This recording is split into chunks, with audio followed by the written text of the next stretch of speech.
na enasem no atudin se bomoden se unamfamu no obeye adwuma na me kasafa adwuma sem adwuma sem wo life no so a si ena message na me bekan ye pa eye message eye very important ehia mo nipa bia wo life so kan Nyankopon asem mo ya na ehia se bia timbo modin be gina so ti obetima request no abegina so apeko ba no me otu hona bibia e kama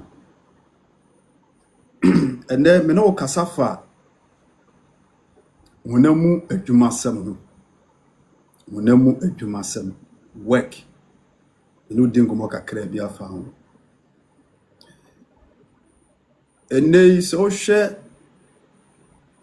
wiase we na yetimu no a kwasemeni etoda ya na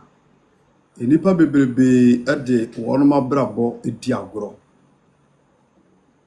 especially some youth ni bi onom ade wonoma brabo edi agoro papa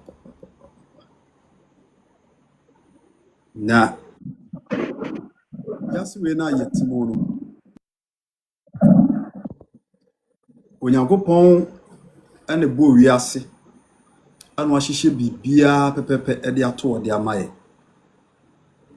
ndi se wan hunu nhyehyeye no na wofamu die no wantu ho na mawa odachi etimi eye basa obi timi de ne nsa hye ne damiri fam saa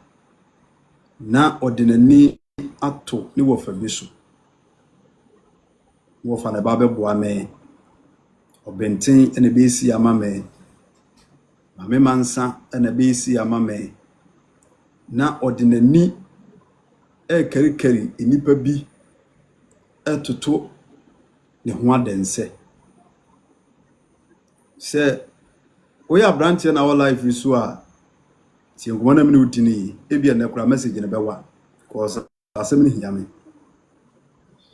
oya babawa na our life no so a ipachuti ni oya ja oya na ipachu ti asem ni oya bema warefo oya oba warefo a ti asem ni oya sofo oya Nyankopon dwuma ni a ti ngomana me ubedini amen adwuma sam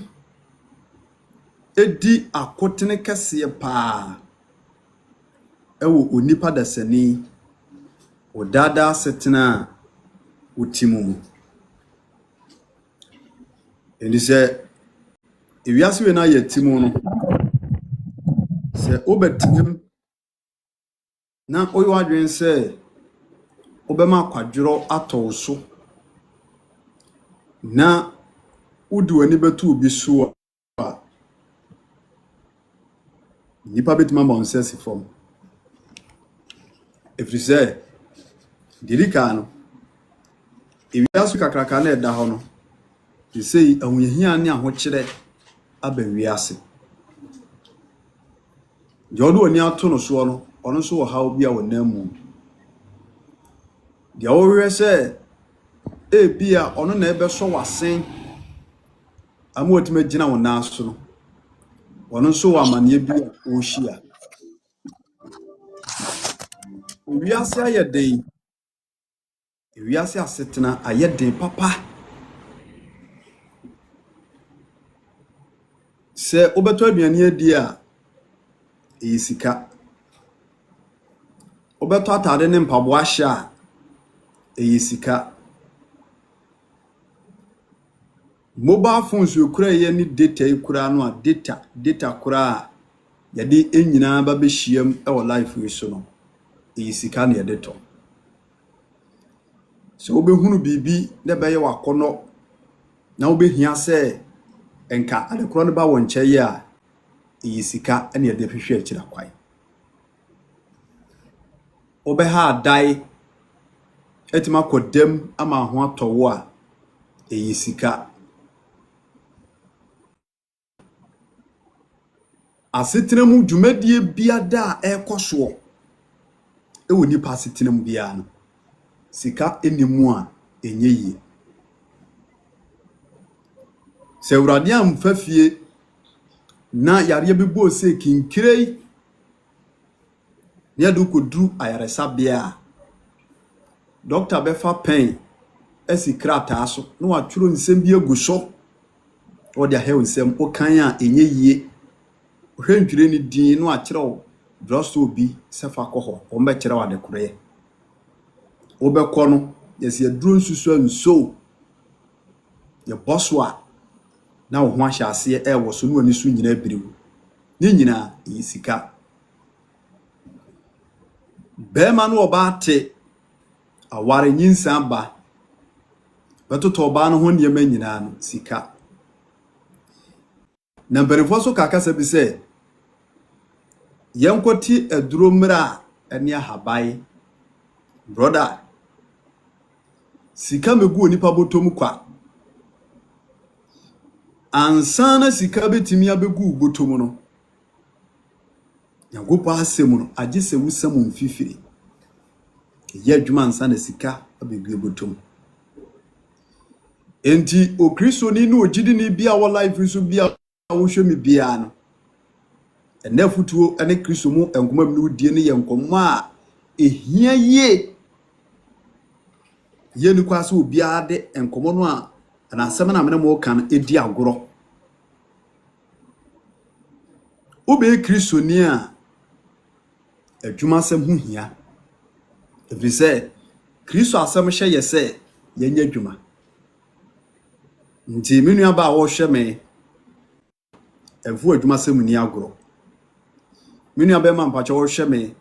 evu adwuma asem ni agoro se woni adwuma ye a me pa achew asem ni si a bomoden se obedwene enem komo no hu yie no wa hye si atua na mon apra hwehwe adwuma bi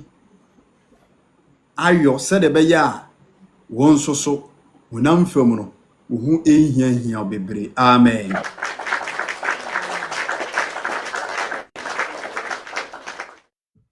ebra onyankopon bo nipa no no de ne betena asase so no onyankopon amani pa metena asase so kwa wo odi nipa betena asase so no o ka kire nipa se onipa enya adwuma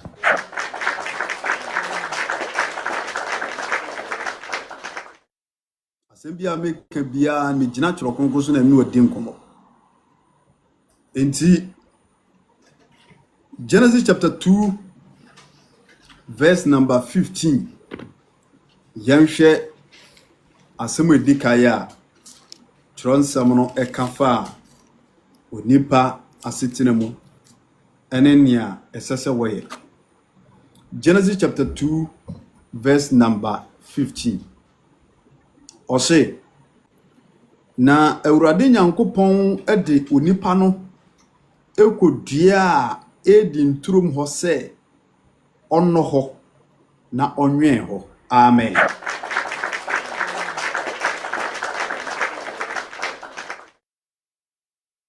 tio Onyankopɔn de onipa ene ne yere ekotena eye Garden of Eden no asɛm a ɔde kyerɛ mu ne o wɔse na Awurade Nyankopɔn de onipa eno kodua edi nturum ho sɛ ɔno ho na ɔnwen ho enti sa wɔhwɛ scriptures ya enema mienu ana Onyankopɔn ede hye onipa nsa ewo edi nturum didikai se ɔno ho hwe sanitation here sanitation se ne mokana ya kana hunidie no aha sanitation ehia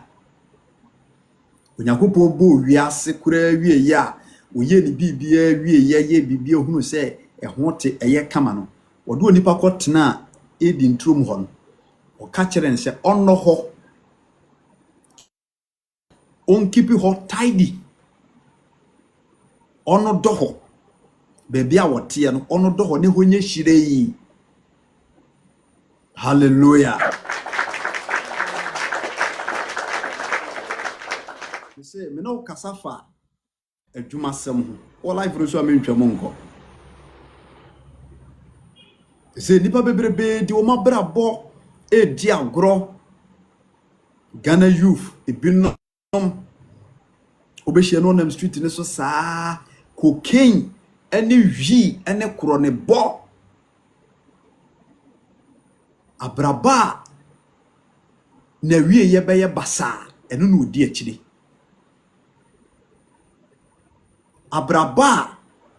ede no gwase bebre no eno eno odi akire nipa mo chewo Tronsam no eda ho no emu nsam no wa tworo no se nhweso e de amaye ya wieye biremu ato ye edi me pa che so wo life so na wo hweme a na wo ye adwuma mo ni nko adwuma ho wonya adwuma nso wo Kristo asam se bo mode ne pa adwuma bi ye na wanya wo dada aduane amen enti onyankopon de wonipa no kodua edi ntumo no ka che ne se onno ho na onwen honom nti esese wonipa no etimi siesie ho hofu a ono do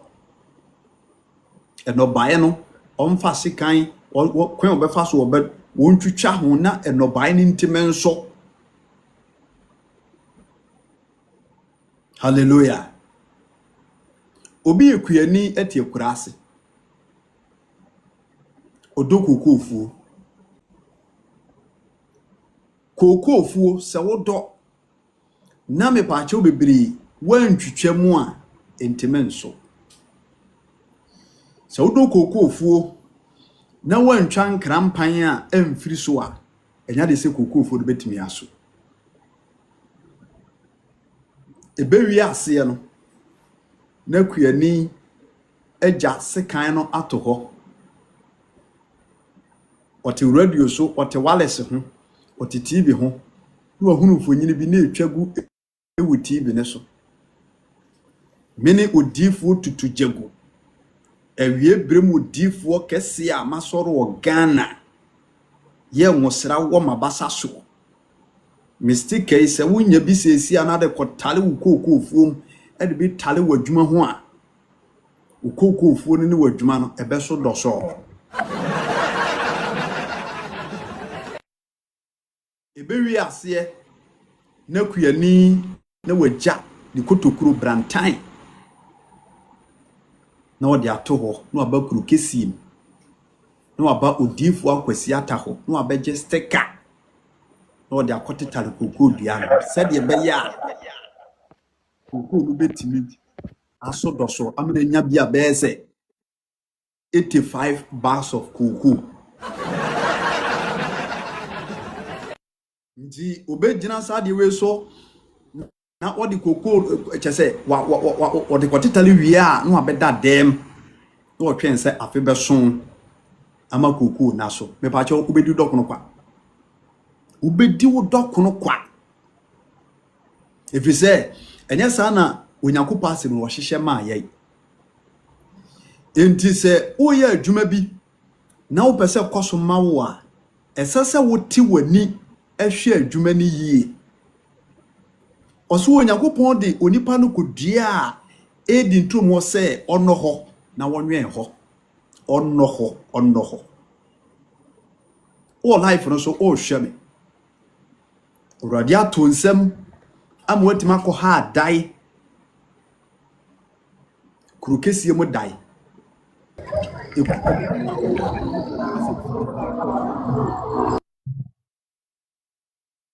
if you were timi aduadua flowers bi wo ha ye frɛ no loans se loans wo se loans hwefu ya afa ho eso kwasore wo kwaya no ewira edan wodan ya chi nyina afu apotobi bre ewo wo kona tebia wo de wani hwɛ na wokɔ na wo ba na wokɔ na wo ba enti wonim sɛ aboa bɔne betimi abɛhyem abɛdi ubɔne ɔdɔfoɔ me no ka adwuma ho asɛm aboa bɔne betimi abɛhyem ebetimi ayɛ wɔwɔ anaasɛ betimi ayɛ yɛ nyankyerɛ anaasɛ aboa bɔne bi na baba abɛhyem enti ahonidie ɛyɛ ade a ɛho hia ɛma wɔ Nyankopɔn nti ɔka kyerɛ Adam sɛ edi ntom a mede wabɛtena ha yi manfoa metena sɛ bɛyɛ kwadwefoɔ me na mebɔ woɔ me na menwono woɔ nti ewom sɛ ma yɛ bibia wie deɛ nanso deɛ bɛyɛ na wo wobɛnya asomdwie nti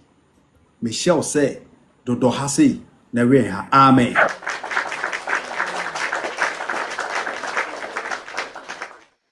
etu Onyankopɔn ɛde saa ahyɛdeɛ wei ɛma Adam ɛwɔ Eden tuom hɔ sɛ ɔno hɔ on cultivate onya fuo tie nkomo no amini wudi ne papa onya fuo ɔno hɔ na wonwe hɔ on cultivate na adɔno a ɔdɔ no 1 ensiesie hɔ number 2 wonya dada aduane ni ɛyɛ kyerɛ nsɛm asɛm na make enti adwuma wo Nyankopɔn di kai ɛde ma onipa da sani ɛwɔ wiase ɛwɔ titibire mu no ɛyɛ kuayɔ adwuma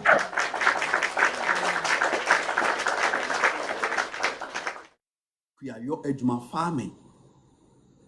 ɛne ne adwuma Onyankopɔn de ma nipa da sani wɔ asase so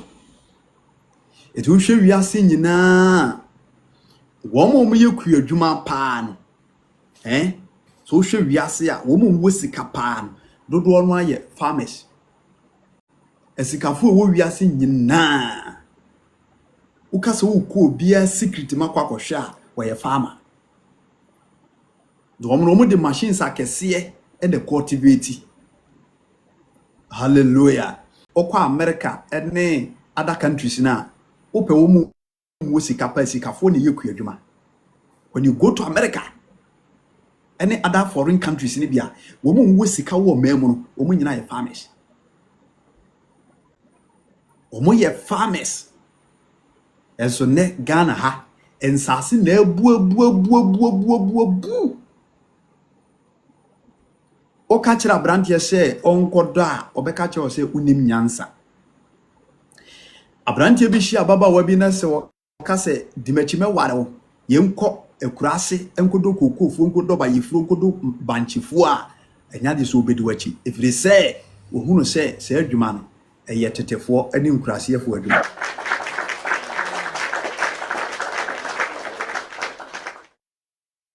Ishanka Kristo din enti Onyankopɔn ka kyerɛ Adam se dɔhɔ na ɛwɛn hɔ enti saa nneɛma we mienu we kuadwuma ana wode ma onipa owie ye no ana wode ahyede bi bata ho se onsan nwen ho se Bible ka se obi nwen a che se ti wani hwe adwuma no watchman ana security hallelujah enti na Onyankopɔn nim se ebedu mebi no enipa ebetima ya akwadwero enti Onyankopɔn ka kire onipa se ansa na nyoma nyina betima wie pɛ de ama wo ti wani ehwe wadwuma na wo ye asijane se ayampa so se onipa da sani eye adwuma se wo ono ankasa na abie na adwuma o se obi adwuma na wo ye o se adwuma no wanti wani anhwe ne yie a adwuma ne gu wan na mebache kurase ekuaye adwuma wado mepacho bayifu banchifu bodifu akodo kwaye na wokodua no baye ne wansia fom hoda na wotwen bosome na so se obekoda sa abere de aburo no ayeyi anase bode no aba mepacho obetimi enya so abedi obekono na mfofo afa no ono baye na nya de se beso amanya biedida asekere se wan ti wani anhwe adwuma baby esese bi ogu fertilizer baby esese obona duro baby asese wo ye se wante wani anhwe nti enya de se adwuma no ebeye nkoso odofo me ne wahia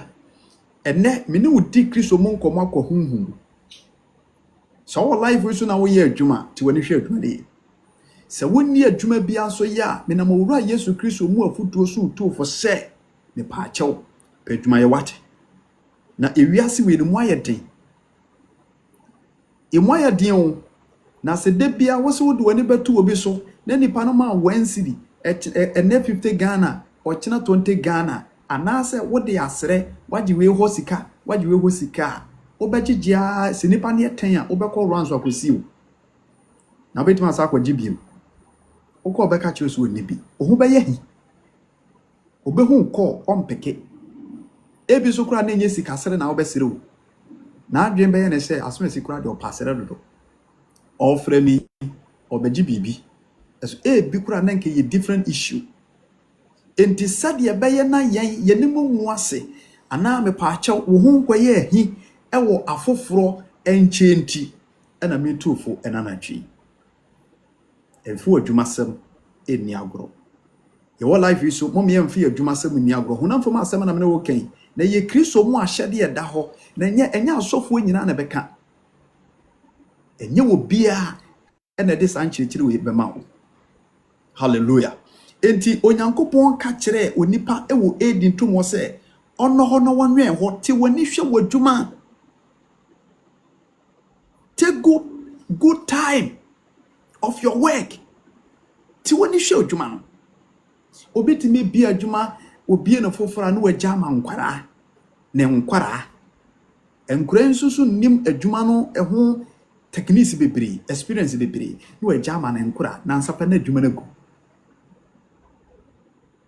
na adwuma na gu ubehia no na mayi ase ubehia no na mha ubehia no na mpati ase ɛna amenkɔ makora wachiri obehwe achira ma me ɛna sei na odi nsem yiyi ne ho ano ɛna wato store nim ɛna wafa ha ma me wodwuma no ebegu brother wodwuma no ebegu akora na wode na kwotena adwuma no wonim kwan fa so wonya sika akɔbi adwuma no wonim fifira wote yansa na wonya sika na akɔbi esi ashop no enti se wote ejeja wadwuma ma akora no a forget about say wonim adwuma no dako asembefo ahye enti onyankopɔn ka kyerɛ Adam ene wo ba wo ka no sɛ medema betena edi ntom ase mono na monwen ha security adwuma mon take good care of everything mono na monwen watch over hallelujah watch over enti onyankopɔn de saa ahyɛdeɛ wei ɛto hɔ ɛde ma onipa bra onipa betena edi ntro enti adwuma bia yeye bia no ɛsɛ yɛte ani ɛwɔ ho ne ehwɛ ne yie ɛbrɛ no uteki stock uteki ye kan say dwumadie bia sefata bia sese wutimi di e maintain ye dwumani bia no have to die Kristo mu ensemu amene wo kani ye enkoma sofo bi nkwaji usika ni we yasa ba yakwasea counseling na de ma wa ha no we ye spiritual counseling wase no waka kire won se monno na monwe ho enti we na wo we ne se wo ti wani ahwe adwuma no enema we asa mame nkofa bi mihim ne busa ne time chuku we ba no abebisa ade we bi ne wo we ba no abebisa ade we bi ne wo na wo da bi amanfo ba customers ne ba o mu ta bisa ade we pa ene am se system no ye topa okwa no atworo we ko bi bebisa we ebi ne wo oh mesel oh amefa bi aba me weekends mekɔ fa bi aba ko fa ne ma na watworo saa ne ade market o obi beto ade ne sa de kro na obi se bi ne wa no atworo de kro na ato pipa so de ato bon se o ma ne nkrofo bi se okay saa ne ma we say e very important na wutietie ene ma ekɔ na wafa na ade abegum enti obi beba no na mpa me pa de we no ampa no yi ama saa ne business hallelujah ti wani hwe adwuma no ti woni hwe adwuma no obi time to adwuma the whole week no akotena asori fie yes obebo mpaye o but men say bre ni nyina mfa nkwa asori fie ho empo so obekompo a make sure say watoto wachi yie men to adwuma no kura ento adwuma no kura if he says adwuma no eno ne kura be ba chaw eni ne kura if you won sa be mobo it will wura Yesu Kristo enuma asamo ka kire Genesis chapter 2 verse number 15 say onipa da sani me de wa betena edi nturo mu ha enti doha na monwe ha cultivate and take good care of everything enti wo ye adwuma no na wo ti wani ehwe adwuma no say the beya source of income e de aboa wo dada asetena na daachi bi no wo wonsa ensa no ke adwuma ho asem adwuma sem eya de a ehia ewo nipa bia asetenam we nye wiasefo asem na all angles obi asem o Kristo ni o unye Kristo ni o eyo obi asem hallelujah enti ebra wo nyankopon di asem we kura ma onipa wie no on say onipa nso bewo ba eye Adam obewo ne nseso enti kuaye no koso ye adwuma Adam ye ku adwuma no saa ye adwuma saa de fidi wo mo ho saa ena enkwada na omo wo omo no omo so ebeto a adwuma ye so enti ye Genesis chapter 4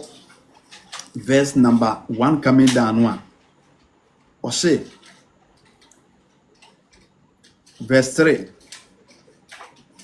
was na ebase enabi akiri no ken ede na afuo mu enuoma ne bi ebeye ewurade aye na hebe enso ede enwan mu emakan ene wona wadoro ye ne bi ebe man na ewurade eni so hebe ene na ayede no na ken ene na ayede ne de nani anso amen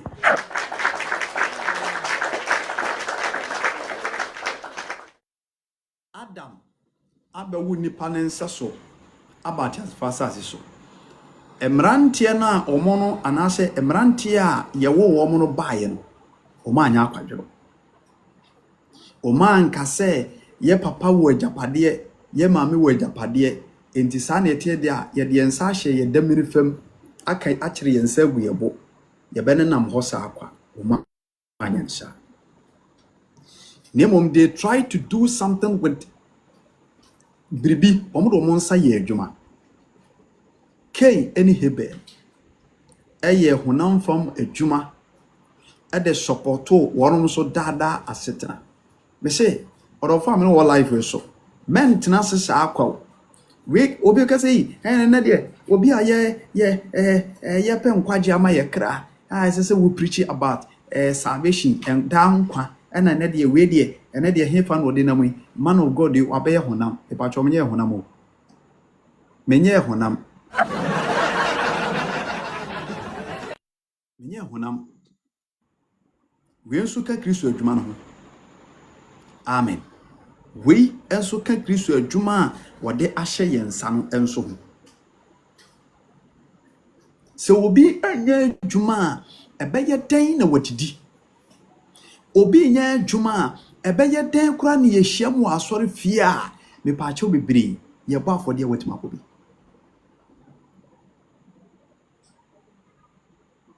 better no watima bo Chonsem kura say omamu wo nhira se no woje anameboa oma giving is more blessed than to receive enti wa anya adwuma na me pa ache biribi amfira adwuma na wo ye no mu ama amfa bia ma wo bia better no wanya nhira na wo de bia me dase na wo ka me dase urade nhira wo bi no esesa won so wuyi na won so obi so kan nhira nsam na chiro enti nipa a wo mudi kai wa asase we so no eye Adam ne yere ewo ema ba wiase Adam ne yere wo ma no omba wu Cain ene Hebel so ene ema ne bi e kan Cain ni Hebel ankase omo papa wa adwapade omo ankase sei na emom Bible say omo nso eye adwuma honam famu ema wonom adwuma no mu no omo beyi bi de kobo afode ema asafo Yehowa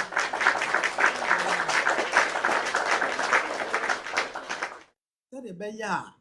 omo nso so omo dada asetene mu no bibia betimi aye nkoso ntentem enti wonya adwuma honam famu no ebe ye dan ana asorofie adwumadie hodo me pacho wo watimi ayi o kan James ngoma no a chonsem na ka kire yen se onyamsom pa ehu ni fi na ehu ni nkeka na dembia ne hu ene se ye kohwe nwisia enyanka mobrofo ewo wonom ahohia mu na ye hu free ewiase nkeka e bone mu ise wonya adwuma yi ebede na me pacho kohwe nwisia ne nyanka se wonya adwuma ebede no akohwe nwisia ne nyanka na mobrofo kosikeni ho uni kapre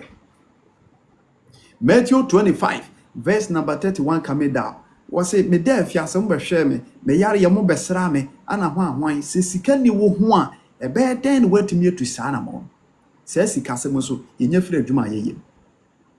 etimenu adofo a me ne wahia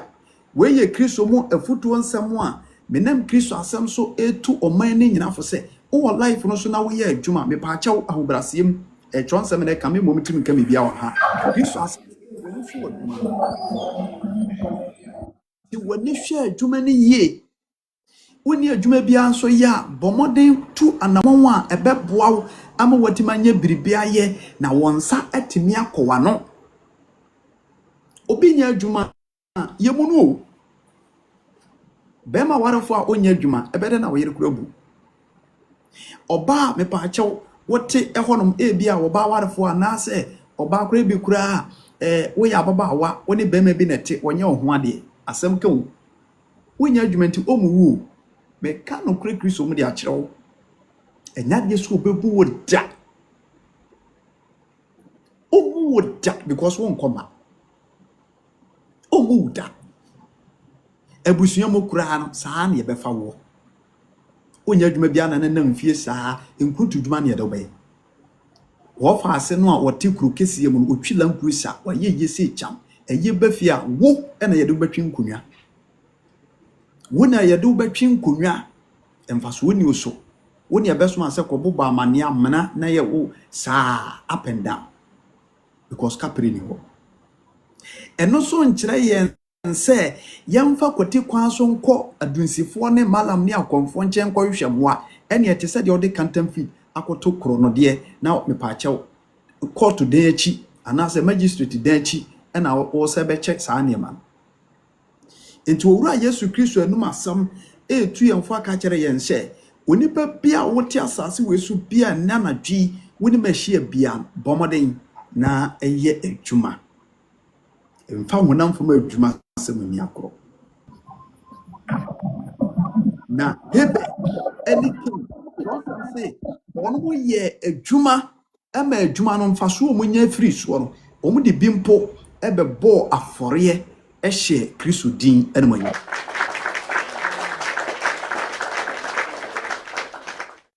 adofonom de pamoche bibiri ewiase ayeden ewiase asetenanti sesei enkurai akakakra bi no be makwai na nsape no ma bie school ubeto books obeto ntade emu mpaboa emu ho ahwan wo ho a ba akosem yare wo ho a na wa umu so ho dodo wo ho ma yeso maame wo ho a yeso wo fa bi ena asem si a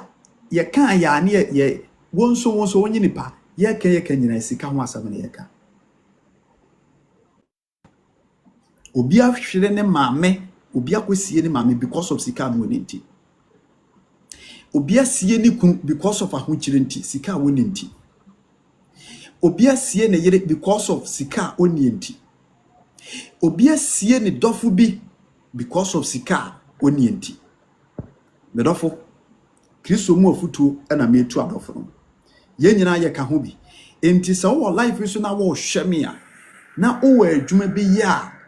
entoto adwuma na se onu obi na ye adwuma obi na bi adwuma na wo ye mu adwuma hwe adwuma ni ye na eho na wonya wo dada aduane firi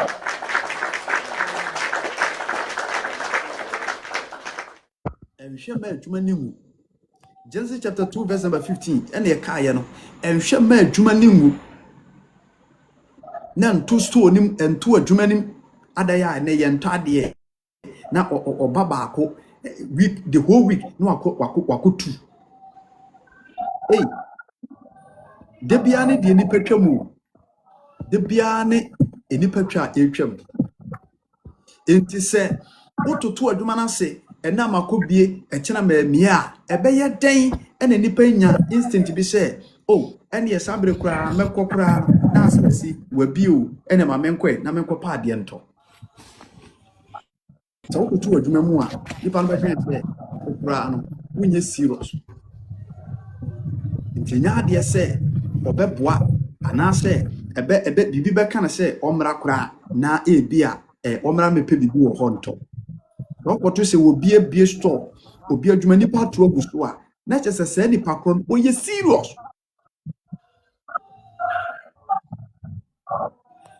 na chese se nipa kron oye serious onfere adwuma se mni agro wanka se wadwuma hweta ma asoreko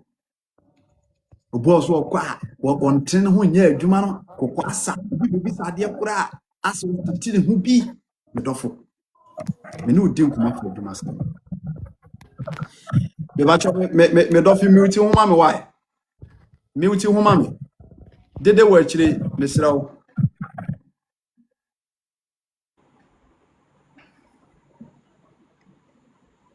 amen enti Cain ani Hebel wonom nso ede wonam fam adwumasam esi ho eye adwuma ema emfasodie ne bi kuran omde bi ekoda ewura ase amen Abraham die nyine nim se father of all nations ono nso onyankopon be fa no se ne yonko eyi ne se ode wono ebe chechire oman ama benya oman Israel ebra onyankopon efre Abraham no Abraham na wayeyo yes onyankopon frɛ Abraham free nebusuam no na Abraham na wayeye na owo birbia ode bɔ no ho bra ansa no onyankopon ene ne benante yenhwɛ ho asɛm kakra bi me ne wo ka adwumasɛm ɛyɛ very important ene Christopher bebrebe de o madwumasɛm di agoro bebrebe de o madwumasɛm di agoro an ode na adwene nyina ye honhom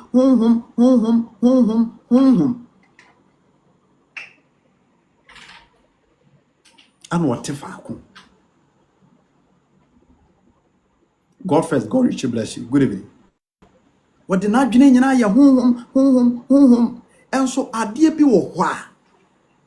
a eye physical anamontuo ene sese wutu na onyankopon de ne tumi abeboawo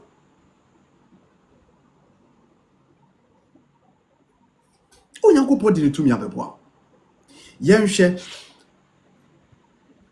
Genesis chapter 12 verse number 1 to 5 what yenhwe asem keto about Genesis chapter 12 verse number 1 to 5 what say Abraham frɛ na Ewurade ka kyerɛ Abraham sɛ wodi efiri wasase so ene wabusua mu ene waagya fie kɔ asase a mɛkyerɛ wo so no so na mɛyɛ wo ɔman kɛseɛ na mɛhyira wo na mama wudin aso na wayɛ nhyira na mɛhyira wɔna wo hyira wo na wɔna wɔdome wo no nso mɛdome wo na wo mu ena obɛhyira asase so emusua nyinaa na Abraham kɔe sɛdeɛ Ewurade kasa kyerɛ no na Lot no ene ne kɔe no wɔfaase na Abraham free Haran no na wadi emfinhyia duoson num na Abraham efa verse number 5 na Abraham efa ne yere Sarai ene ne nua ba Lot ene won ahode ya wanya nyina ene akra wanya ewo Haran na wofiri ho ekọ Canaan asase so na woduru Canaan asase ne so. Amen.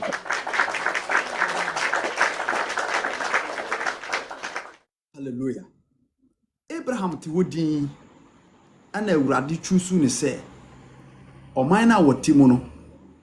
wanya nanim adom nti wonfiri ne busuam ene asase owo so na ontu kwankwa asase foforo adaachi ebeye wone nasefo nyina dia. The calling of Abraham. Ebra wo Nyankopon ka asakasa ne kire Abraham no tronsam say Abraham free ne busua asase so akon ofre no Awurade na afre no ejapade a owo adwuma ekura no de woye ema odidi adwuma a woye ma ne nsa kona no wanya no ho ofa kan ne ho ede koi. Abraham de na hodi a eka no ho edi na chi ne wo mo eka no ho nyina tua na mo ekoi. Amen. Adenti na Abraham anya no ho because Nyankopon na wafre no woye ewiase nyina agye nkwa na woye ewiase nyina anya Nyankopon. Adenti nti se Nyankopon afre ne se o mesene nkwa asase be ne dia daache a na che se daache no sa asase ne ye adwapade kese a wo be benefit. Enti nka ne Nyankopon se wo kwa akohyira me ene ewie ne de ma menya na chiri ma mentumu baabi na me nkofa de Onyankopon asiesie ede ama me no. Abraham anyesa na Onyankopon so buo mfu no se ode na japade ka no ho etua no mo se okro all life is wo hwe no Kristo aton safro amwa beye Kristo ni wonsa no adwuma oye no sisi woda so ya na so wajai ye agese bia na nsa no dwuma ekura wo no etia Awurade asem enti no waba Kristo no o hwehwe foforo bere se entia Kristo asem dia me paacho bebere adenti ana wabedi Yesu Kristo achi. Professor, God bless you. Di Yesu Kristo achi na na obeji Yesu Kristo di wie ya me paacho bebere wajai wadwuma na to ho adwuma ma wonu aduane adwuma ma usika adwuma ma wonsa kowa no wajai on se komodel enso aye stranded on se dia dwendwena beto so saa na montu we ma nipa berebe aye nkontompofo ne asafo obi osabakani me pacha onya me ya asanka adwuma na se onya me Nyankopon frɛ no na se Kristo nya mfrɛ no no me kan Genesis chapter 12 verse number 1 to 5. Abraham Genesis chapter 12 verse number 5. What am I making? Genesis chapter 12 verse number 1 to 5. The calling of Abraham. Hallelujah. What be ye Kristo dwuma ye ni se wodifo so osabakani se dwuntuni se osofo na wonsa no dwuma bio ene wajai ena wode obedi nyina akoto asore no so enti program kure ni kwansa woye na wode ba afode kura na ye kan se waye na wode de bia wo program bia ya aforebo de bia wo program ya aforebo ena wa create team ahodo ede agugu so ena wo fa kwan bi so ena wo gi sika kese e won safo ma ho enye bibia nti o community enso bia na me paacho bebere wonsa no adwuma na wo me paacho Kristo kura nya mefrɛ o e ma wo medri sa position no ena wo go so ya no back door kakra enkas ensafo ma no ne nipa bebere kura ho be hawo ka wo so kura betime nya bi kura de abo afoforo obi abrante ene waba be hye Kristo asafom oseme pe honhon kronkron e de akoye Awurade adwuma eye pa if you say eye Kristo mu enije die kese se onipa da sani ebetima ye Kristo adwuma ewiye brem atwe akra nanso ohunam fom adwuma bedofo wode ye pa wanu aduane no entoto na se menya nto ho na benkum dware nifa ana nifa dware benkum se wode waadwene no tension ni nyina kɔ honhom adwuma no so a honam fam ne betofom enti betumi a ye ni 50-50 ebetumi a ye ni 50-50 ebetumi amepacho ye ni 50-50 Chonsema asema oka se muntumi nsum onyankopon ne mama ne nkyira se manya dwuma so fo bi kasa di quotation na so ka kyerɛw na eto wadwene mu se enu ntimi nya dwuma betene nyankopon na ase kofim so obeba unu se one hu be hia obeware obeba kohoma obeha dai ubetua rent yare wo ho brother mi tofo sofo na wudi na chie no mi tofo sofo ma me na wudi na chie mi tofo wono wode ba ko sukuu do besua adwuma esua de obe medical doctor obone oye ne course de okọ nursing training okọ sofo ba ko sukuu akese na wote asore dem wote sofo nchen ompa adwuma nsua woni adwuma bi a woye na wote wodi na obaye den eno abobra wo Kristo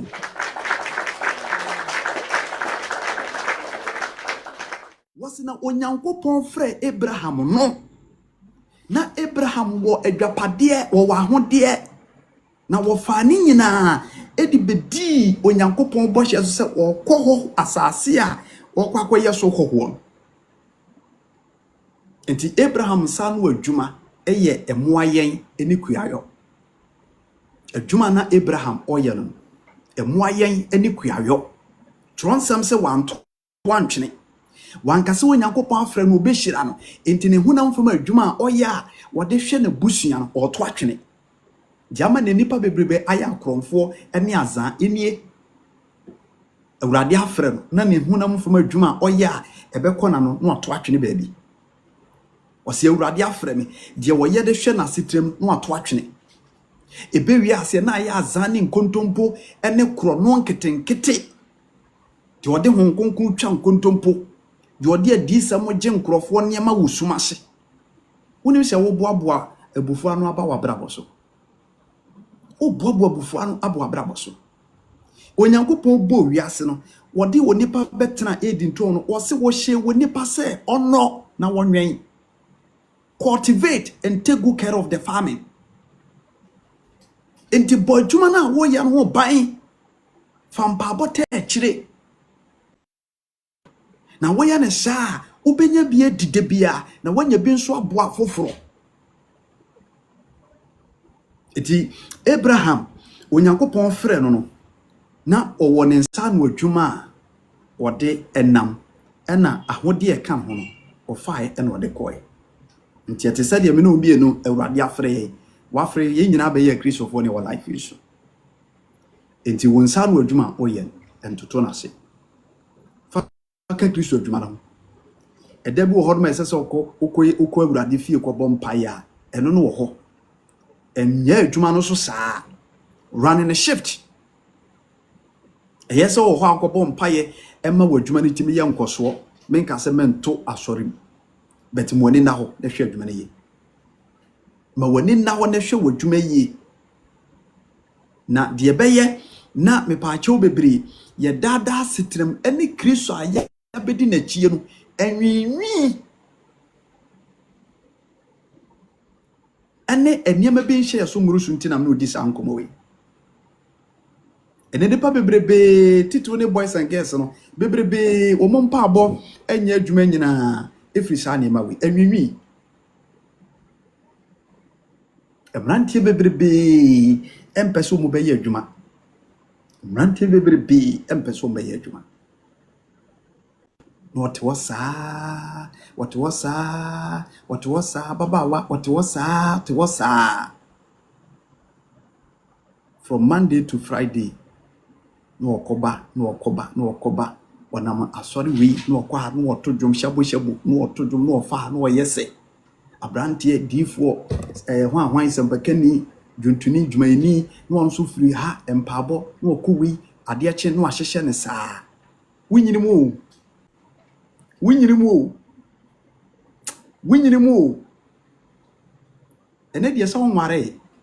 enti e kan say ya obobu ne say man of God evangelist na are ene de asem no okay me kan me tofu we gidi ni na wo life no so me tofu tie abranti ababa wa a won nware ye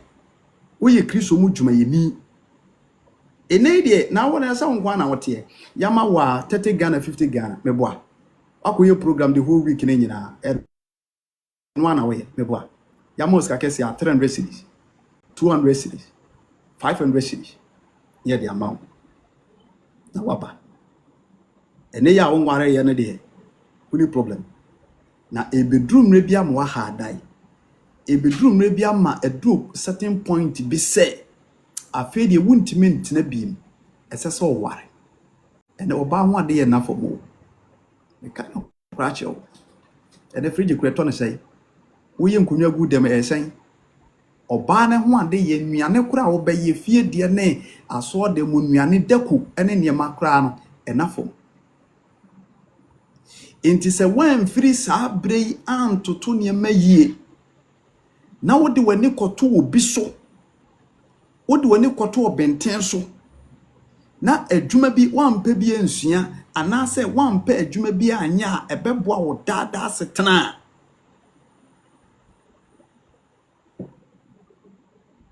wo de fa ne medi agoro na wo de osori a masofo ni ntwi condemn masofo ni ntwi wo a branch mitofo masofo ni ntwi wo a program ye de wo fa ye de wo sene ha na ye do tu kwai ye do wura ha ye do wura tokrum ababa wa ye do fa ye de wo sene na ye do wura tokrum na akoba aso wura wa ni ya sofo ne ba be bwa ko mama wa wura wa ni sofo ko de bo ma e dia ma wa wo yere yare ana wo ba bi yare e na se sofo ne ba be hwe wo a enti bomoden se me pacho bebre adwuma biada oya eye Kristo kwan so a ebeboa wo ama wo dada setena no hu hiahia bebre nti bomoden tu anwo ensuo kura na sese woton akoton mate bi na sese wudi adi tebema won sako ano adwuma papa ehun asem na meka nye adwuma bone enye adwuma bone ho asem na meka inshanka Kristo den da Genesis chapter 12 verse number 12-14 no yemhwe 14 verse 14 wo se na Abraham edru Mizrim no Mizrim fo hunu ne yire no se ne ho eye fese na Pharaoh etitire hunu no wakamfo no kire Pharaoh ena wo befa oba no ko Pharaoh fie na nenti oye Abraham yi na onyanwan ene anantwie ene emfunumu ene enkoa ne mfena ene emfunumu bedie ene yuma amen. Hallelujah. Tio Abraham onyankopon frɛ ne se wo mfiri na asase so enko no omo ba ya ba beduru Mizrim omuduru Mizrim no Bible say Sarah enti Abraham ebenya adwapade bebre ewo kurom ho obenya adwapade bebre ewo kurom ho asije nyina ne se Abraham yere eko Pharaoh fie no ohunu se ene e bema ya woni nenam de we you good come on an komodidie saa ena wo hene no ene nkrofo e ka wono hunu se no esese ye bribi papa bi e de ma wo no nti Bible say Sarah nti wo hene no eche Abraham eniema eye nwane mfurumu ene ne ekeka ho bise wo hene no ehunu se adwuma no ena Abraham eyo wo ye moa oyekuani a wo ye moa enti se me yibribi di amano a esese mehwe nea oye so na mahyera na mu anase mamani bi aka enti we ne beka no se onyankopon efa Sarah so ma Mizrim hene Pharaoh ehye Sarah ene ne kunu edwa wo hye ne dwa ana edwa na wo mo hye wo mo no so kura no na eye dwa emu pi esombo eze wonya adwuma bia nte bere na obi ahye odwa go nipa no kura no edwa na wo be hye wo kura no wo nya adwuma bia nte wo hu se ade no kura no wo de sika twitwiri die kura ma wo a anhwa wo be hye so make say na e bia wo ton mako bi wo ton dawadawa bi wo ton niema bi utwa bill ana oji force go come wo ton paboa dwumadie bia wodi ne kakra bi no Ewurade betime de wo ho odo bi ato obi akoma so na wa bepe wasem na wo bisa wo se na adwuma be na akoso ya wo ye oh ya na me ko dwomo kofefa eye nkura mpaboa wo oh saa oh okay ene eje simpo ye je na fa hye wudwane oh one me wo madamfo bi ono nso so otwa nkura mpaboa otwa nkura ntade ene yenko na me ko gibi nka ho na wadwuma no emontre ma wo se obo ho moden pa sana Ewurade fa so bi kwa manipa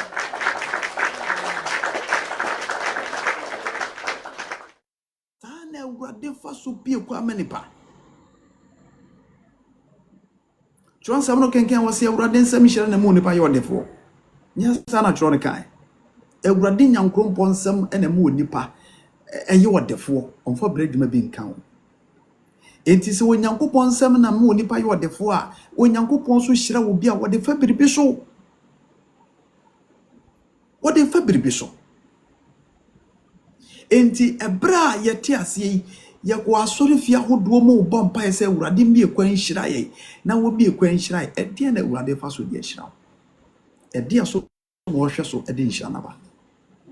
eye adwuma eye adwuma na wo ye ene na Ewurade be hwe so na wa fa so ede bie kwai de amawo enti yenye wo life so nyina no meto Kristo mafo ene adofo mu nyina fo se ena na twi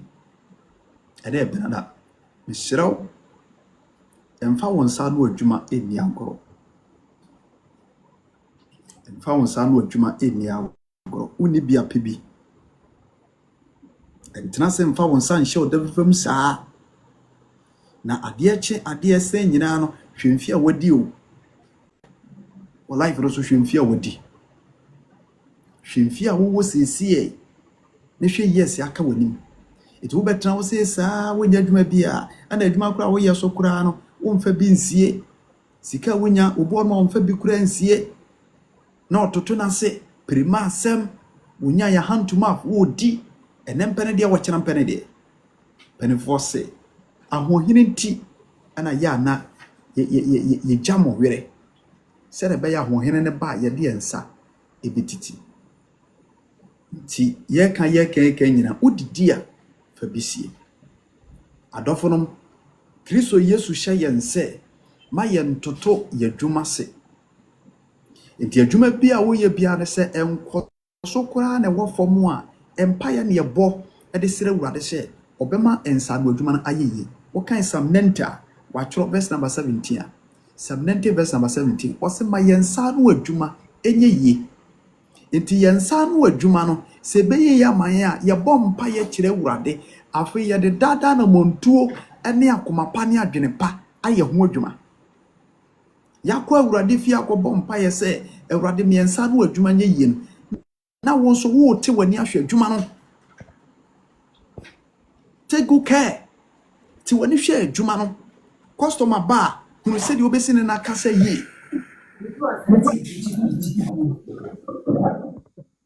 na wo ye wadwen se me pacho bebre wo de nyoma bedi agoro saa na wajai wadwuma se mu saa to ho na wo de wani atotu onipa dasani so a woni so onipa timi wu de wo de wani ato no so wo betimi ewu de wo de wani ato no so na adwuma no betimi asai de wo de wani ato no so no bibi boni bi betimi asi enti dada na onipa be mu aduane ade ana medofo dada na enti onipa dasani na wo de wani ato no so wo ma me ana papa mepacho bebe dada na mepacho odu wani beto no so ana dabi esesa me no mienu ye ne ankasa so ritimi ebo modena tua na mo hwehwe se yenso ye de nsa be ye adwuma se adwuma na enkoso a eye mpaibo ene ntoto ye papa a wobetoto no ewo me pa achew eye adwuma no ho. Amen.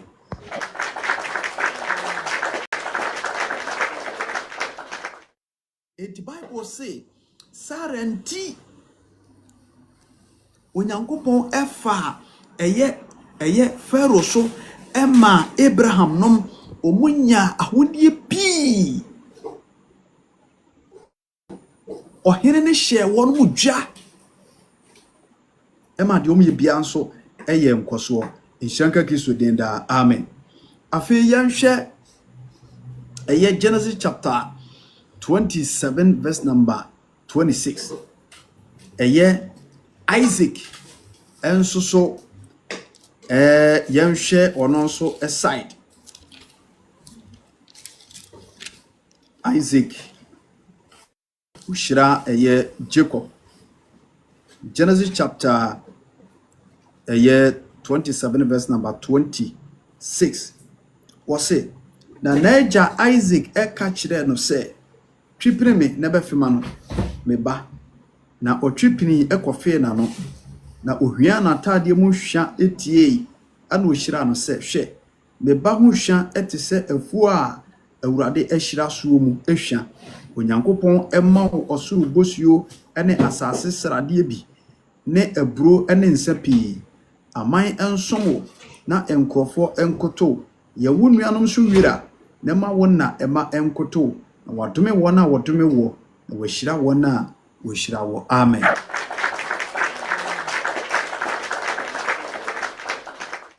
Onyankopon efa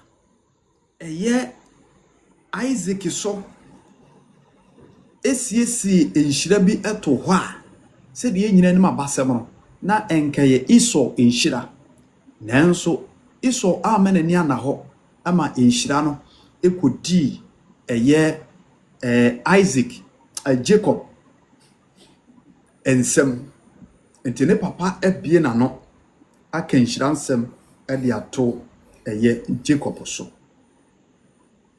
Ebra enhira nsem no ekọ Jacob so se kim tronsam se Jacob tua na mon efiri ho ekọ ne wofa Laban nchen kotena na nchen eho ena okoye adwuma okoye moa wone ne wofa koye adwuma work and pay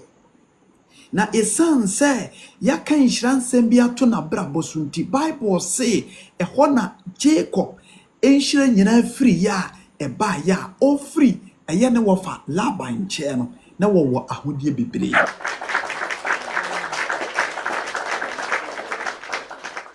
Amen. Sansusu na mepacho bebre me no mienu no ete wakwa asore wo sofo bi odifo bi aka che se wo asemasi obe wo enhire dawo so dachu be sikani dachu be yese ewrade be pejaw dachu wo ye ho ahwan wo ye busua gefo wo ye busua koko ana ewrade be pejaw se enhire bi ayaka to abrabo so se ye maame ne kan yo se ye papo se ye nua bi wofa bi obi keke kora wonam ne ba bi o anase Kristo fie ana nkom hye bi abafa ho se wo wodachi ye kokuru kwa me pa achew ma wonsa enko wodwuma ho ye. Onyankopon nhire nipa kwa adofonom onyankopon mie kwa ma nipa kwa enhire bi adawo so ediemu na onyankopon fa so ama enhira naba ediemu ana onyankopon hwe so ama enhira naba edie na ewurade mfa enwura enhira na waka to so ediemu na ewurade mfa so mfamara eye adwuma enti onipa brase ni bia mepache omini wahia ahobrasiem bomode ma woni nko wadwuma bi a wo ye ho na wanya dada aduane adi ewo Kristo kwan so emfa ho se ngo ho saa mitumi nwa brantie bifo na se wampa adwuma anyo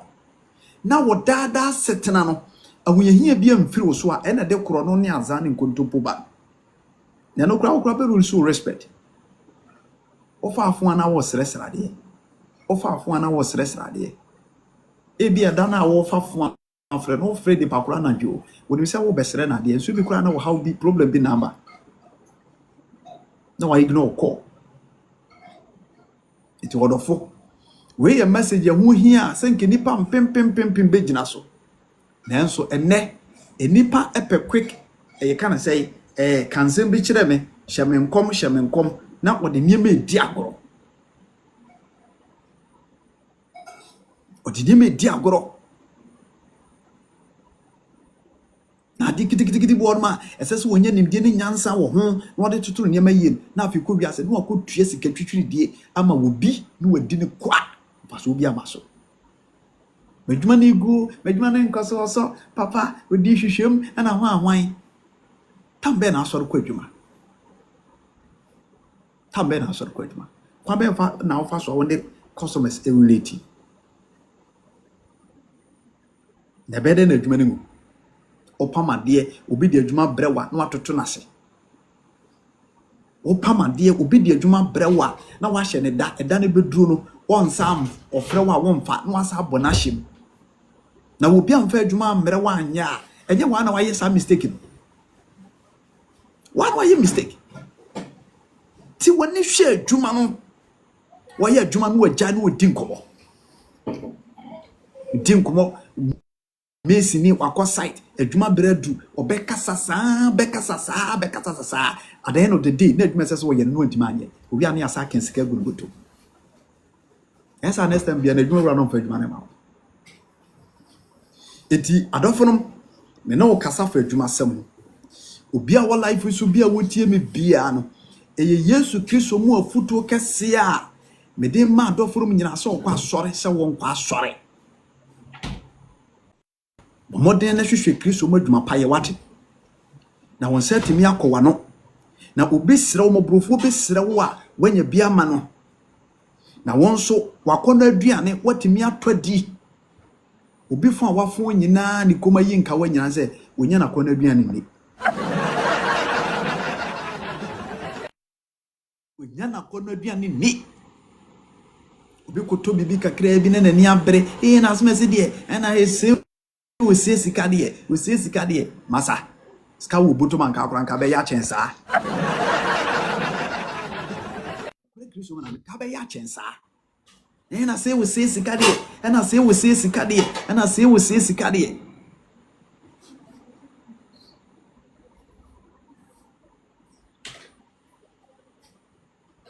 woni nku adwuma ja prima samono tu baby mfan kwaye ya prima sam kura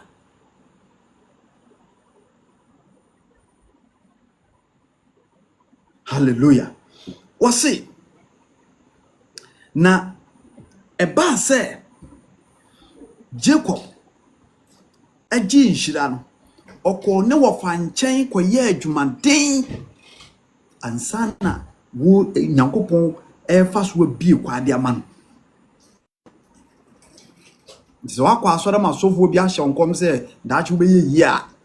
nya wadwene se be ma na wo kotena ne nche ana se mpana na wo twene mu na wo be yi o sister susufu ni to be ma so wo ye warefo kura susufu ni to be ma so wan kasa fe pedwuma na yo pedwuma yo na wo ye adwuma be ma ndimi mu kwase a we ye adwuma be ma ndimi mu kwase dia na we dia wonya adwuma bia na ate ho boso meso a de ori be siesie ho ye se be ma ne ma osika okoye ni tiri hu ya oji sika firi be ma ho bibia be me sister obeka sa wonya boafo I'm telling you obeka kire wo se wo wonya boafo wonya oba ye na obobra ye yi obeka kire so ye balok nti omu etie na wo odin no ena me tofo Yesu Kristo asemu we me mo mitrim na make so eye transem a waka to ho ena me wudi ho nkomo wo ye Kristo ni ena wo life so nye Kristo na wo life so tie die awurade Yesu Kristo emofutu a me de be so tie ne beboa Yesu Kristo asem hye se yemfa yensa nya dwuma papa se de be ya yensa bekoya nti se wa anya na sa no wantie ne sa na se wo ye wadwen se abrabọ no wodu ani ato obi so ana ho ahwan na asem esi na beboa me a me se obedu dokono kwa enti enhyira bia onyankopon akafa ho bia no se obeye we obeye no odfa biribi so na eba enti adwuma o ye no adwuma me ye no enmu na enhyira no de osoro wura asafo awurade akafa ho o fa so e dia aboa wo hallelujah eno na onyankopon tiasefo e fa so e dia aboa wo no to ai awurade se obehira me awurade se obehira na wote ho na do nsa hye odamire fam awurade se obehira me awurade se obehira me awurade se obehira me na wote wasa ompadwuma bia anye na te ho enhyira no be fa ho enhyira no be sa wo ho akọ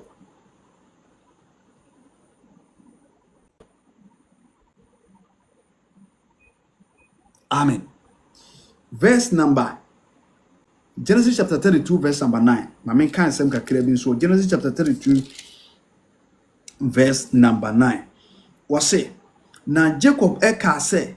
meja Abraham nyankopon ni meja Isaac nyankopon ewurade a wose me se san kọ wasase so ene wabusua mu na meye wo yie no wadoye ene wo nokora ye a wode ekire wako yi mu ebiara enseme efiri se mede mepoma ena metwa Jordan enti aha na eye Jacob onyankopon ayi ne ho adi akire ne se we say wabeye e walaban enchei akobo bra amana ye enti wonfa na setena mu yedie ni bi enkofie onkohwe ni nchi na onkobu afiefo onkohwe ni nchi na waboko ache hallelujah etoda abrabo na ye ebon esese etoda yehwe ye nchi kakra etoda esese yehwe ye nchi onse benfo bu bese kuntu hwe ye nchi na eko eno kru onyankopon na eka kire Jacob no wasisese ma be hira ho ewo Laban enchei ewo asase foforo so enti wo yie die no enhira ma hira no fa bi kofie hallelujah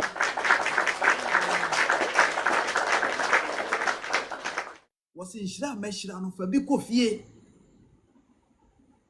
ena Jacob eye ne ntutuye nyina na japade a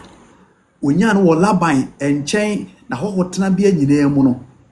oboabo ni nyina no ene oye na adwene se betie di onyankopon aka no na wako back to the kuro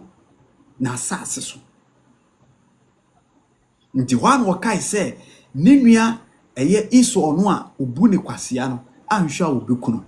ana ono aye nhyehyeye no ne japade ne ma no ochichi emu ebidie ne mu bidie akire ana ono koto so miensa ti na adwene ne se iso obehia no a onkum first line ni wie no emra second no na cheso ape ba bia fa nti nipa bia no abrabo na wo bo ene asete na wo mu no se wo dore e wo wiase anase wo dore wo honam famu bribum anase Kristo adwuma mu kura na onyankopon e pejao na wo lift wo bribimu a esese wo mo ne da ho esese wo nya ni da ho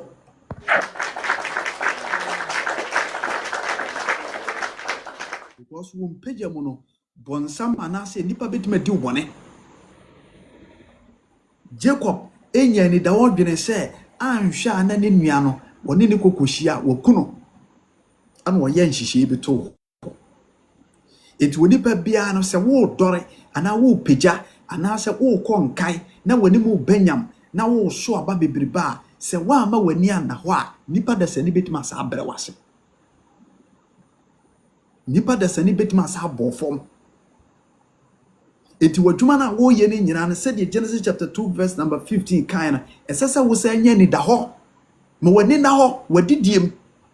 mo ni na ho e wo dwumadie bia mu na amfa nipa bi so ansa mre wahye wo no obi na ye adwuma mo ni na ho no obi anua de amfa me hyewo wo obi na ye adwuma mo ni na ho na me pa kyew obi ameto brade ama wa amfa adwuma no ade bi ama nipa kro ama master me bishaw ama akire no ankoye nse bebre na me ye adwuma ansa nkotena fie eti wo ye adwuma no honam famu adwuma na wo ye na wo sa de ani da ho abata okay me na wo kasafa adwuma sem eye Kristo mu ofutu ana me de ema ye nyina wura Yesu Kristo adu masem tu ye nyina ye for share obia momoden se obeye adwuma e de apɛ na no aduane obia momoden se obeye adwuma e de apɛ na no aduane etu onuadofo a me ne wahia ena na twi be bia wo hwe me firi bia se wo ye honamfom adwuma o se onye hu onye honamfom adwuma o je wutie bia oba obemo so wo bi yo so wo bi yo woni bi yo bomoden na de wo de ebeto aduane adi wo de be ha dai o rent be so na benya bia renew nti ena me kasa asemu so bi kura ma edan bi tim obi ama dodo prapra bi tim obi ayi edan bi ama asetrem be fa ba obra be pa achew from tewada anything can happen and say what do when you born safo hene na de nyem di agora agoro betimi ye tim me wo ene ye wo ensonsoye edantem enti me no di nkomo afa adwumasem se emfa wo dwumasem emi agoro honam fam asem na me no wo kai esa ye huhum asem kese a ehia pa ma ogiri ni na anase wo Kristo no bia wo life so nti dodo enam basabasa dodo enam trede na wo maye wo madwen se omumpa adwuma bia anye no ne siraw da acha semunti ena ho odin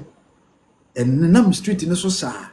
ma me anasa ababa wa ena ho ofei emfa wa ho ofe no ento chacha ensore nkogina hwehwem ento wano enkobonua kese na ho ahwan sika be ma ne de ma no na de tutorial na de tuton tade na ye fa pa adwuma bia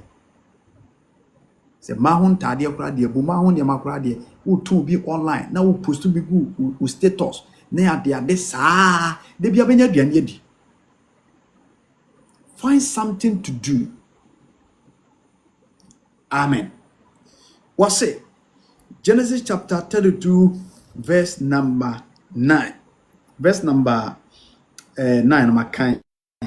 yen kan 33 verse number 18 enti Jacob atu anamon aye ne hihie nyina se obeba ne nchi na afei abomoden aba behwe na busua Genesis chapter 33 verse number 8 wose ana oka se na edom yi kura me behia wonu ase ne sei na ana wose sede ebeye na menya mewura enima domunti na Esau ka se die me wodoso menua ma wade entena ho emfamawo amen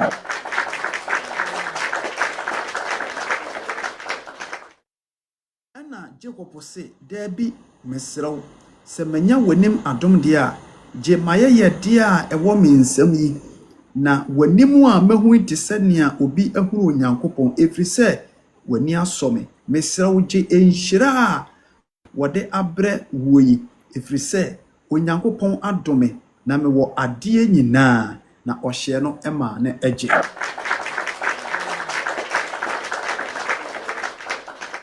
Bible say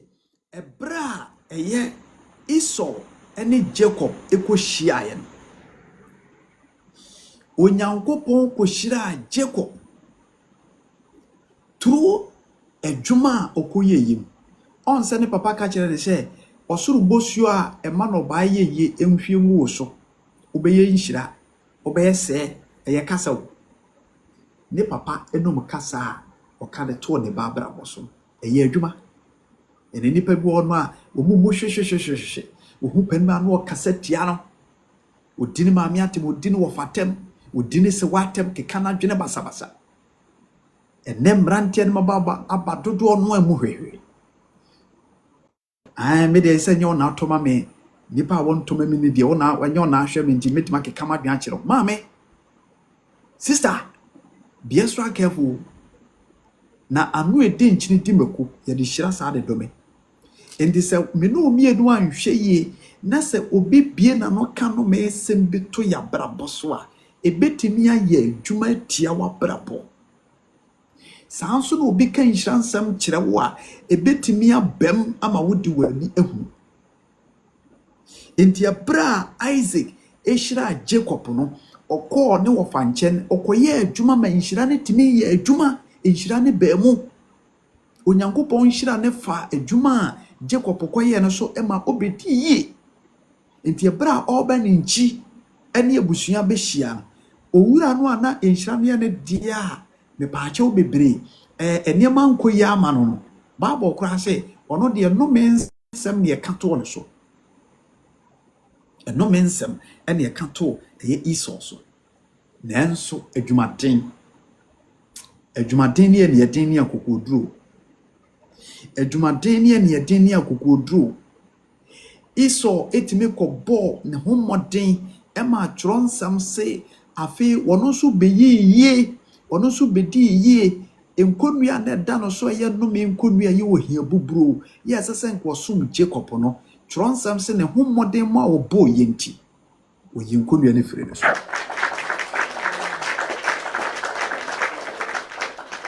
na kyerɛ sɛ asetema yeti wobetimi afire busua bɔne bi nanso hommɔden a wobɛbɔ no Awurade betimi adane nkonua Awurade betimi adane nkonua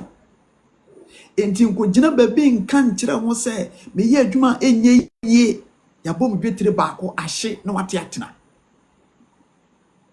medie abusuan de saa na tie yɛ adwuma enye yie na one nam okokwa asa who told you oye bibia enye yie na one nam okokwa asa ompe bibia anye na one nam ho masa ekobedew Udifo no oka kyerɛ sɛ manya adwuma no masa sɛ wode saa mentality ni hye wutrim wa ho sɛ de ho besi akyerɛ wo no de ka no kora kyerɛ wo akwa mo bi aka kyerɛ sɛ manya adwuma ene da wutrim na atete wo saa ene wotete wo saa wakwa mo bi aka kyerɛ sɛ manya adwuma meboa ena anenam ho saa ena wo pe honhom de wo na woni so nipa da sani paacho bebre wo de honhom ye adwuma wi akwa ho ana woni edisi ma ba se menya adwuma ana wo ye nyankopɔ adwuma eye na edisi ebe ne ba ye se menya adwuma ese nyame adwuma na wo ye no woni di onom uko preach ba onto aduane ni okoye defu dwuma ba paacho onto nsuo no untiala be untia watabe anane de no so efiri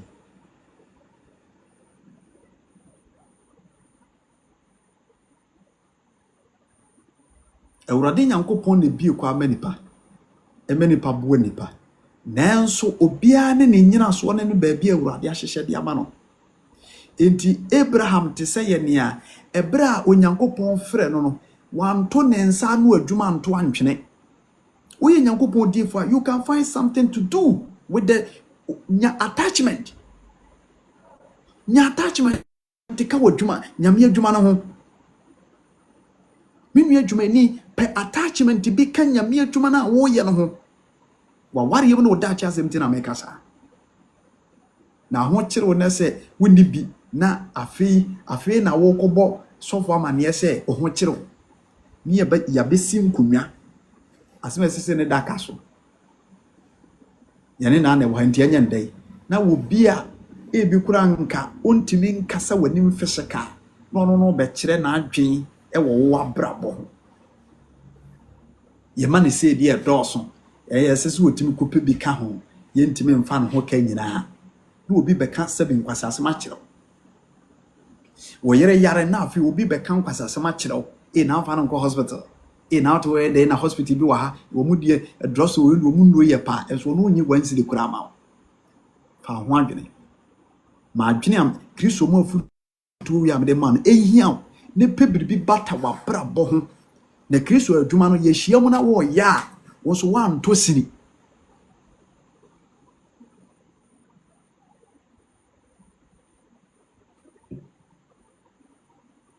wasina ebra me pacho bebre eye iso na no me dano so no Bible say God bless you for the gift. Bible say iso ko kenten ne ho okobone ho maden. Go down on your knees and pray to God. Say, Ewurade wom say what can say dia nanso se manye adwuma me ho be kire me. Na ye ne 50-50. Ye ne 50-50. Nyame adwuma 50, wonam adwuma 50. Na hwesa won prosper. Enye bi na ko school. Ebi no mo ko school ko university bod ho anwan. Na de tena se ya tena ho sa na fo adwuma sem di agoro ebinom hyede ma omusu ebinom obre ebinom otete ebinom ni asundwie okwa asoro kra no odwene because of say wonye hunam fuma adwuma wode na bra ba to chacha eti Kristo mama ne adoforom ide na adwi de eye adwuma sem afutuo na menew edi ehon nkobo onyankopon bo nipa no wa moye se yemfa yensa emehye edamiri fam ne na so dem ye emabo yenta woko TikTok ha no just say sere kura kwa yana meta pp videos ni bi so na enyom no eyibi omo bompa na dweta bi ni na machiri na yaba na we yesi na we yese ne bi pem ne bi ko ha ne bi yese eso dodo no ade ne ye enyama nketenkete bi o nyama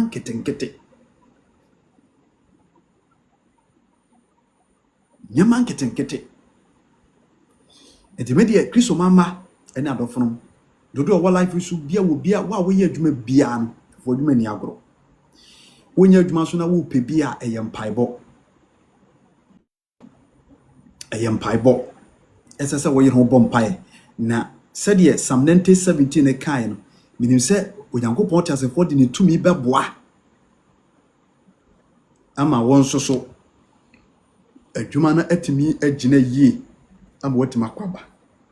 ehyiam na ye Kristo adwuma kofini ama watima to bi correction watima yibi tight watima yibi so samsi yenyi tight no won hyirai ze tight no so wonya adwuma beden we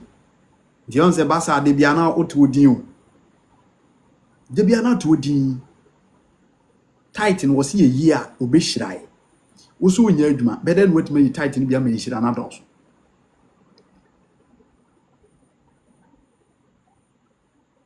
Enti Esau epo ne ho modern Bible say Esau ka kire ni nua na hye. Oh me nua, dia me wo dos.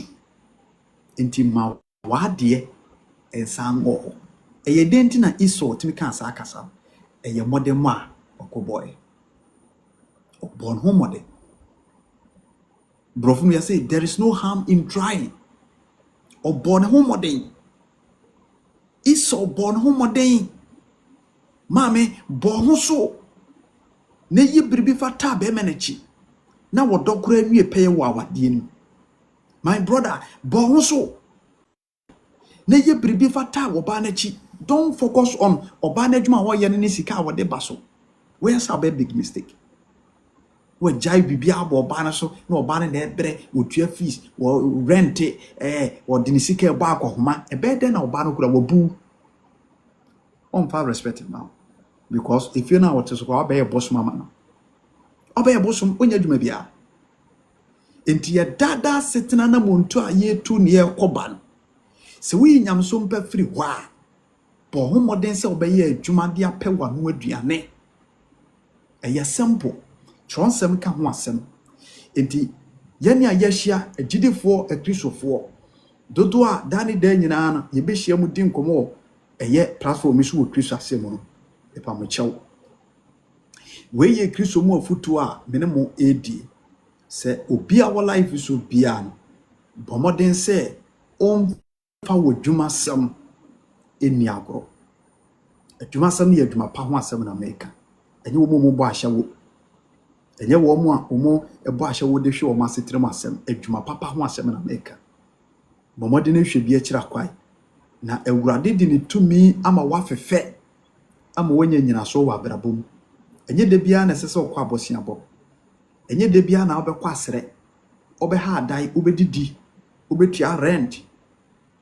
obeyi bia ma obi owo nche nti wenu nyina ye benya bia agese ye adwuma ansa Awurade ntina nim tie no nhira na wonya wadoye na afutu kakra ede ba ye ene Kristo Yesu dinimu omehira ye na oma yensa no adwuma enye yi we part 1 metam na so Kristo ya adwuma wo kina ye betoa asem we so ensi part 2 wo ho asem ne nsi Kristo ya adwuma wo kina Ghana time 80 pepepepepe shiame na yentoa message ne so emfa wo adwuma sem eni agro esema me no kan nyina me yifiri baabrum eye Kristo asemu ahyede de ma o Kristo ni no ogiri ni bia so be transase we so a emo bi na ada enka se medie mapa adwuma ye ho kwa bro kira nkokorafo ne mrofo kora da so ye adwuma na wote Ghana ha na wote abranti ababawa na to na de bia na to wasa na de ho abo ho safo hene na to wasa basa hu ye hia ne ho kire ene adwene ni kwase wodwene kora na akodwene anamu eni kwase otukura na akwakodu because won kire na wo obi a wo adwuma ya mepacho wo obi a wo adwuma ya mepacho bebre etinka wo benante mema so sa obabesia timi ne mema besa miensa ne deti ahokire nti na wo adwuma papa bi ya wo beya sa onipa kura sa wo ye adwuma kura untimi ni nkonkonsa oni nkonkonsa na me wo adwuma na maye busy na me ye adwuma afi na obefre me na asmesi na obenten na wan na asmesi wo mehwe sister obi a wo tifie kwa wonye adwuma na bonsam na adwuma ye because sorry ya na afafo na mehwe asmesi na obenten e ba na sa emprofo ho nsem kwa emprofo ho nsem sa vita no pa ko manager so that's it nti se wo ye adwuma ekipi u busy adwembone kura ma otirim yes obi ye adwuma adwembone ma otirim na ate wona se oba bi ho adwene bi ana bema bi ho adwene bi na obi akora ndi meka san kwasa sem no kura you are busy at work ufred man ba bompa ye wadidi why your devotion what ye urade asem wa bompa ye wada de chenko ni nyina ka Kristo so mu adwuma ka Kristo so mu eka ho eka Kristo so mpa ho adwuma eka Kristo so mpa ho enti anomo bia ye to fa ye hunam dada sitrem adwuma bia no epa mo chew mo ma ye nhya ne nso and spend no time nyina the whole week no what ya sorry fee no what to shop enya kire papa ye on hyehyɛ ye ene ye shop no wo gya wa ba be bom paye a no wo si obi wo akira o hwe kira ma wo oka Kristo mu kran sam re kire nipa wonim se bia wadwene ne sesa na se wabaye honam enya honam na maye ne ka Kristo mu kwasam de akire cause sa adwuma no ere na ema wo dada aduane